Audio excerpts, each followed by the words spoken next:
എന്തേലും പറയാനുണ്ടെങ്കിൽ രണ്ട് തുറന്നു പറഞ്ഞോണം. അല്ലാതെ മുക്കിയും മൂളിയും വാലും തലയും ഇല്ലാതെ ഇങ്ങനെ പറഞ്ഞുകൊണ്ടിരിക്കരുതേ. ഇനി അങ്ങനെ പറയുകയാണെങ്കിൽ തന്നെ അതിന്റെ ഭവിഷ്യത്ത് സ്വന്തം അങ്ങോട്ട് അനുഭവിച്ചോണം. ഇത്തവണ നിർമ്മാതാവ് ലിസ്റ്റിൻ സ്റ്റീഫനാണ് ഇങ്ങനെ അവിടെയും ഇവിടെയും തട്ടാതെ പറഞ്ഞതിന് ഇരയായത്. മലയാള സിനിമയിലെ ഒരു പ്രമുഖ നടൻ വലിയ തെറ്റിന് തിരികൊളുത്തിയിട്ടുണ്ട്. ഒരു വലിയ മാലപ്പടക്കത്തിന് ഇന്ന് തിരികൊളുത്തിരിക്കുന്നത്. അത് വേണ്ടായിരുന്നു. ആ നടൻ ചെയ്തത് വലിയ തെറ്റാണ്. ഇനി ആ തെറ്റ് ആവർത്തിക്കരുത്. അങ്ങനെ ചെയ്താൽ വലിയ പ്രശ്നങ്ങൾക്കും കാരണമാകും. വല്ലതും മനസ്സിലായോ? എന്നാൽ ഇതാണ് ലിസ്റ്റിൻ പറഞ്ഞത്.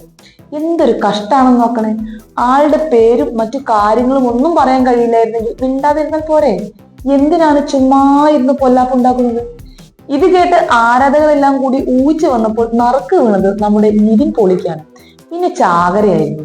ഒടുക്കം അത് സാന്ദ്ര തോമസ് ഏറ്റെടുത്തപ്പോൾ ലിസ്റ്റിന് 8ന്റെ പണിയായി. ഇപ്പോൾ ലിസ്റ്റിൻ വീണ്ടും രംഗത്തെത്തിയിട്ടുണ്ട്. ആ ആൾ നിവിനല്ല എന്ന് പറയാനും സാന്ദ്രയെ കുറ്റം പറയാനുമായിട്ട്.